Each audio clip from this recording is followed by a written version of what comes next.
Hai sobat, selamat datang di Voice Story. Makasih udah mampir ke channel aku ya.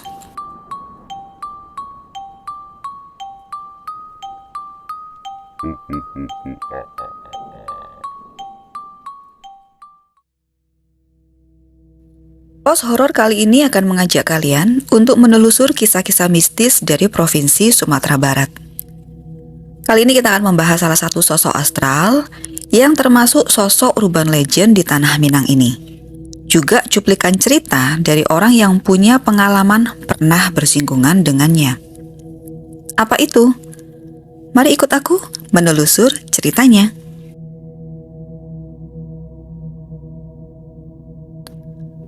Pernah dengar tentang Palasik? Ya, ini adalah sosok kepala tanpa badan yang bisa melayang lengkap dengan isi organ dalam tubuhnya. Menurut ceritanya, sosok ini sebenarnya adalah seorang manusia biasa sama seperti kita. Hanya saja dia bisa melepas kepala dan bagian dalam tubuhnya, lalu melayang-layang di udara karena ilmu hitam. Biasanya mereka yang sudah bisa terbang ini, ilmunya itu sudah termasuk ilmu tingkat tinggi. Dan ilmu ini sifatnya tidak bisa hilang atau dilepas begitu saja semau kita ya. Orang yang belajar ilmu ini terikat sampai keturunan ketujuh.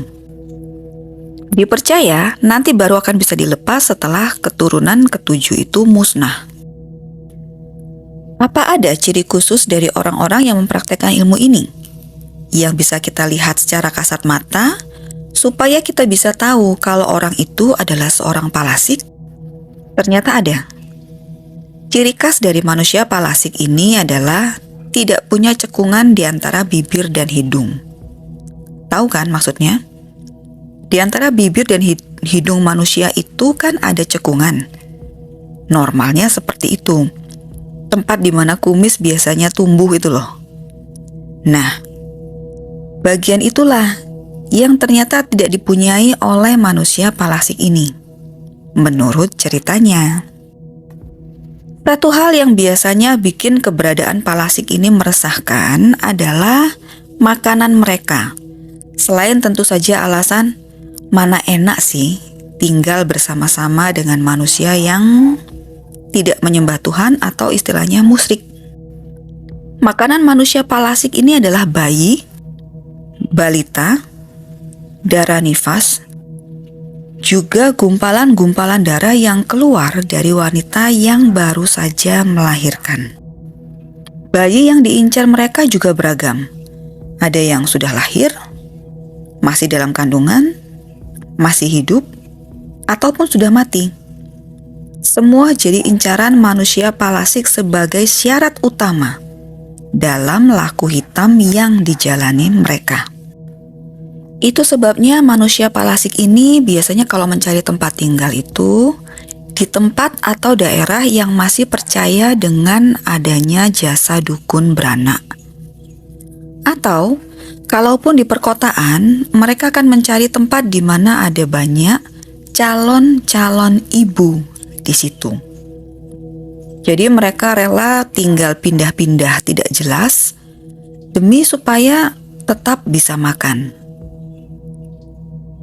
Ada beberapa ciri yang dipercaya sebagai tanda kalau bayi itu sedang diincar oleh manusia Palasik. Antara lain, tiba-tiba demam, rewel, dan kalau ini berlanjut, lalu bayi itu bisa lahir, biasanya akan ditemukan kepala bayi itu tiba-tiba jadi cekung. Dan akhirnya badannya semakin kurus, lalu meninggal dunia. Karena ada keadaan-keadaan yang seperti indikasi penyakit seperti inilah, muncul istilah yang namanya penyakit Ain di kalangan masyarakat Minang. Yang artinya, bayi ini sudah ditandai untuk jadi tumbal. Terus, apakah ada hal yang bisa melawan atau jadi semacam penangkal begitu, supaya nggak diganggu atau jadi tumbal manusia Palasik ini? Ternyata ada. Menurut masyarakat Minang, jika kita melihat orang yang sikapnya mencurigakan atau punya ciri-ciri seperti yang sudah dibahas tadi, para orang tua bilang, jangan menjauhi mereka. Justru kita harus berani mendekati orang tersebut, lalu mengatakan, ini cucumu, atau ini anakmu, dengan cara berbisik. Cara ini dipercaya bisa bikin palasik membatalkan niatnya untuk memakan bayi yang sedang diincar. Karena berpikir kalau itu adalah anak atau cucunya sendiri. Berarti mereka sebenarnya tidak tega juga menumbalkan keturunan mereka sendiri.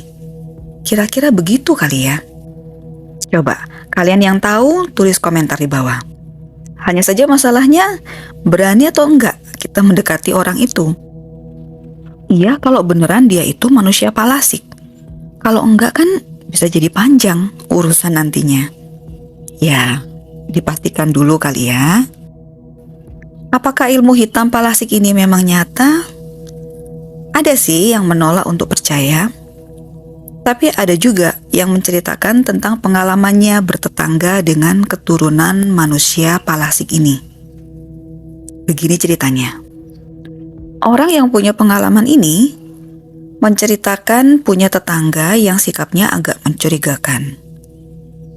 Awalnya mereka tidak kenal dekat, bahkan bertegur sapa saja tidak pernah.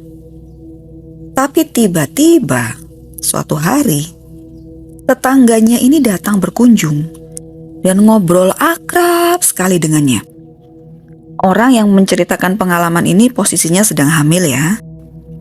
Hanya saja tidak diceritakan berapa bulan usia kandungannya saat itu. Pokoknya waktu berkunjung itu tetangganya ini minta izin pegang perut si ibu hamil. Saya boleh pegang perut ibu nggak? Kelihatannya tegang perutnya. Sepertinya ada yang ganggu ini, katanya seperti itu. Karena si ibu hamil ini gak pernah percaya dengan hal-hal yang seperti itu sebelumnya, dia pun percaya-percaya saja dengan pikiran yang positif. Dia mengizinkan tetangganya ini memegang perutnya. Sambil bertanya, masa sih? Tapi tetap dikasih izin, perutnya dipegang. Akhirnya tetangganya itu pun memegang perut si ibu hamil dan mengusap-usapnya beberapa kali. Tapi selama diusap dan dipegang itu, tetangganya ini hanya berdiam saja, tidak ngomong apa-apa. Cuman kalau dilihat dari gesturnya, dia seperti sedang merapalkan sesuatu, entah itu doa, entah itu mantra. Tapi mulutnya tetap ditutup, hanya terlihat dari gerak-geriknya saja. Setelah mengusap agak lama, akhirnya selesai.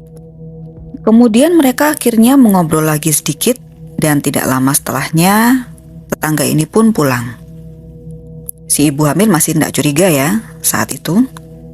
Sampai akhirnya suaminya pulang ke rumah dari kantor. Suaminya ini merasa curiga dengan tingkah laku dari tetangganya itu. Dia pun ngomong ke istrinya, tetangga depan rumah sana itu kok aneh ya bu? Istrinya pun menjawab, aneh gimana emangnya pak? Waktu pulang tadi bapak lihat dia sedang berdiri di depan rumahnya sambil terus ngelihat ke arah rumah kita. Masa sih pak? Istrinya pun mencoba melihat lewat jendela dan ternyata memang betul kata suaminya itu. Mungkin mau kesini lagi kali pak? Jawab si istri. Lagi? Memangnya pernah kesini? Suaminya pun jadi penasaran dengan jawaban sang istri. Karena seingat dia, jangankan datang, menyapa saja tidak pernah dilakukan sebelumnya. Singkat cerita, meskipun masih curiga, suaminya ini pun tetap lanjut untuk bersih-bersih badan karena dia pun mau melaksanakan ibadah sholat maghrib waktu itu.